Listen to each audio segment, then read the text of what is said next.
All right, so regarding vision, Christianity is number one. Everyone needs to be Christian. That's like the fundamental call of God to all men. And then we pursue the knowledge of God to teach to all future generations. So it all starts and ends with truth. Because above all, Christianity is the truth. It's like, you just get the truth. You get the facts. You believe the facts, you confess the facts, that's it. I marvel at how closely connected salvation and the blessing of God is to knowledge. Simple knowledge. Like if you had a video of Jesus rising from the dead and ascending into heaven, and it was real, or you would just be like, yeah, oh, there it is,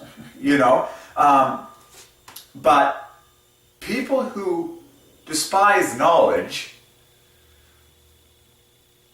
hate the truth, because knowledge is necessary for truth. It's like, beware of companies and people that would try and employ your children that aren't in the pursuit of knowledge. They're not in pursuit of the knowledge of God. Schools that are like that. It's like they're gonna groom your kids to be in the pursuit of money. That's sad. Those worlds are so boring. I've worked in places like that. It's brutal. It's terrible. It's meaningless. It's boring. It's disgusting.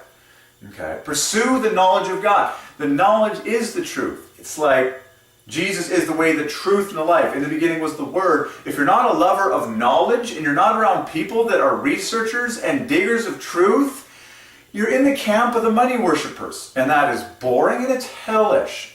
Okay?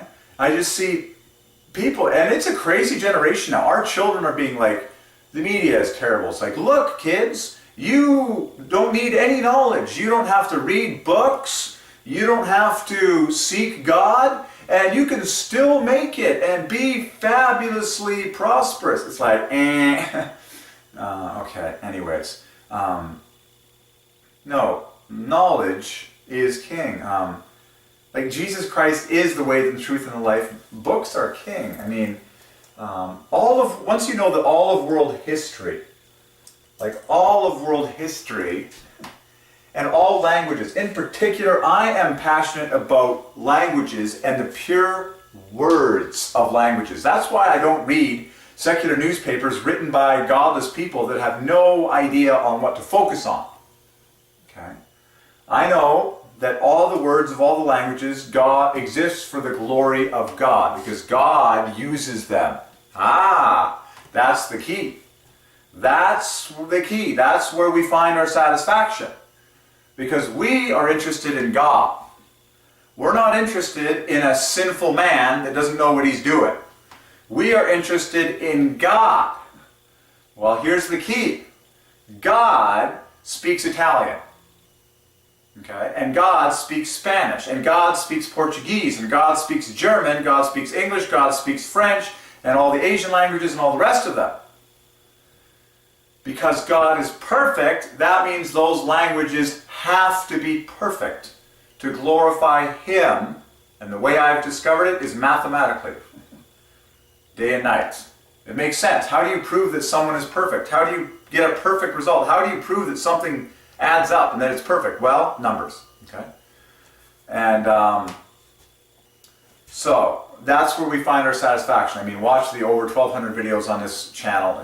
Okay. And so, studying any language, Italian, German, English, French, mathematically, brings us satisfaction, because now we are studying the works of God. You see that? God ordained languages for Himself. And remember, God says this straight in the Scripture. When in the Tower of Babel, who was it that gave mankind all the different languages? God. See that? That is the proof in the pudding right there, that God is sovereign over all the words on our lips, because there's nothing more important to God between us than our communication. God ordained all the languages of the earth to take place at Babel. God gave us those languages. He supernaturally caused people's brains to all of a sudden be thinking different languages. Supernatural act of God. By the way, God could supernaturally make me fluent in French right now if he wanted to. Amazing. But, and of course that's what happened at the day of Pentecost with the gift of tongues. Like, God did it all over again, okay? So you see how words are the king. Words are the glory of God. Words are on the lips of angels to French-speaking people. Did you know that there's angels that visit people in France and speak French? And they visit people in Italy and speak Italian. And they visit people in Germany and speak German. And they visit people in Portugal and speak Portuguese. And the angels are speaking all the languages everywhere. Okay? So the languages are all perfect. And that's where we want to be. That's where we find our satisfaction, is studying the words of the languages that God ordained and is sovereign over. And remember, once again, the sign over Jesus' head on the cross was written in Hebrew and Greek and Latin. And that was God's way of saying to us, all languages exist for my glory. Study them all and get your satisfaction. Okay, so that's what we do. That's why I love dictionaries. That's why when I go to Chapter's bookstore, God leads me straight to the dictionaries and the reference section. And that's why I come home with a Collins Italian dictionary, and a Collins German dictionary, and a French dictionary, because I want the pure, holy, agreed upon, sovereignly ordained words of God. I don't want to hear no gossip stories in some dumb newspaper or some dumb thing. Those people don't even know what words are. They don't even know that they belong to God, and so they certainly don't know what to focus on. They're not led by God. Okay, you get the idea. I want the pure. I want to go to the root. I just want to get the dictionary. And of course all this is online, you know, for computation and stuff. But it's a pleasure to hold one in your hands, and you can take it wherever and just, you know, be treasure hunting in your favorite environment. Okay? Out in fresh air, whatever. I still love a paper book much better than any screen device any day. Okay? But for computation, you know, obviously it's speedy on a computer, and God has given us both for that reason.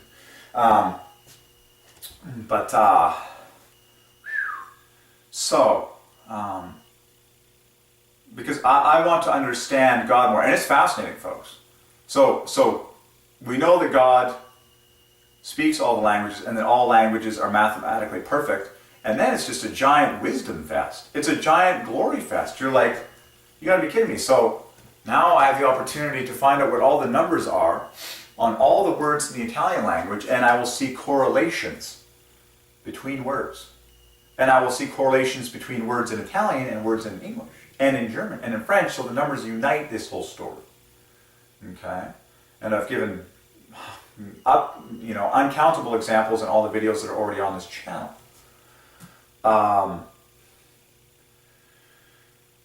But that's the satisfaction of studying the pure words. They are ordained by God. And so by studying words in this dictionary, and I hold in my hands, folks, the treasure trove of God, the Italian language. It's a gold mine. Each language is a separate gold mine. Here's the Italian gold mine, and here is the German gold mine. Which gold mine do you want to work in today? It's awesome. Remember, word equals diamond. In English, 60. Okay? For the Trinity. Equals holy, equals pure, equals pray, equals believe, equals desire. Like, hello, word equals diamond. Why? Because diamonds last forever, and they're clean and they're perfect. Hallelujah. If you want perfection, study languages. You'll be in bliss all day long. You'll just be like, yep, my world is perfect just like God's. And that's what we should do. That's what we should baptize our children's brains in. The perfection of language, the perfection of our God. That inspires excellence. That inspires care and love and attention to detail in everything that we do. Okay.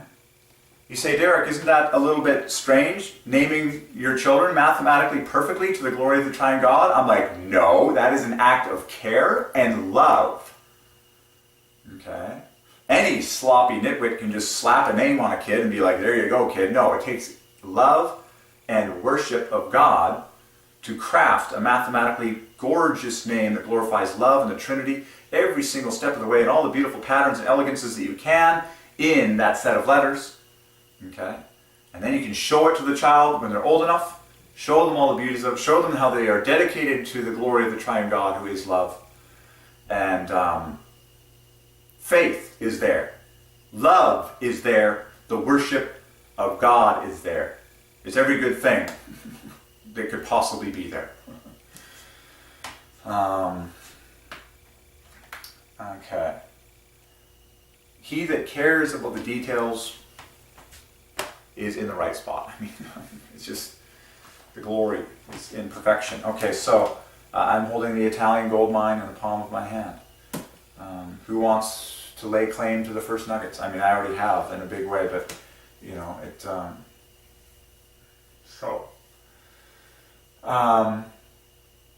words are the glory of God. Words are the perfection of God on display to us. So let me say that again. Words are the perfection of God, studyable by all of us, but it's all the assignment of numbers. And I encourage you to read this book, The Story of English, which by Divine Ordinance, this title adds to 225, which is 15 times 15, the full birth name of the Queen. And a really cool part is where it talks about the Christian man who initially gave us the order of the letters in the alphabet that we have, and you study his name and it's like stunning mathematically, and the whole story is just drippingly perfect mathematically.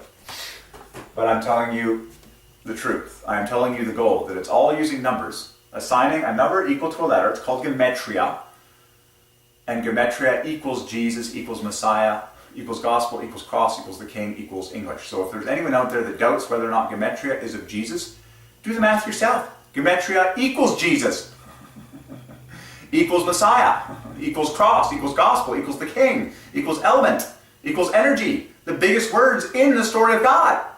Gematria is king. Gematria equals the king. Done. Don't argue with me. Don't argue with the facts. I'm just here to present the truth. If you ever feel like arguing with someone, why don't you just stare at the truth for yourself and you'll get convinced. Ignore the person and focus on the truth if you have to. Study it for yourself. You will come to the obvious conclusion that gematria is the king.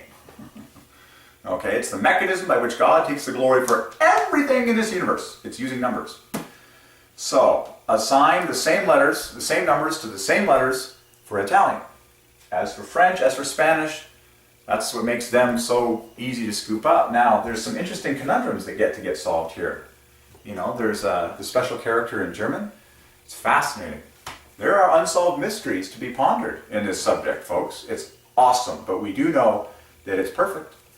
Okay? And that once we spend enough time, we'll get it all. Russian. There's a language that I haven't cracked yet. Someone can crack the Russian code. We have cracked the Russian code. Well, now you got to do it for the glory of God. Takes work. Takes intelligent men. Takes patience. Takes a lot of study. Okay. So, we have cracked the Russian code. Words are perfect. Words are perfect. They are mathematically perfect for the glory of the Trinity. And that is why we take pleasure in studying words. Okay? Is that then we get to see what God likes. We get to see what God thinks, so to speak, regarding design and order and meaning. Okay. And then we study names of everything. Okay. Very cool. So I'm off to Trinity Western University for an appointment regarding with the librarian there, and it's going to be an awesome rest of the day.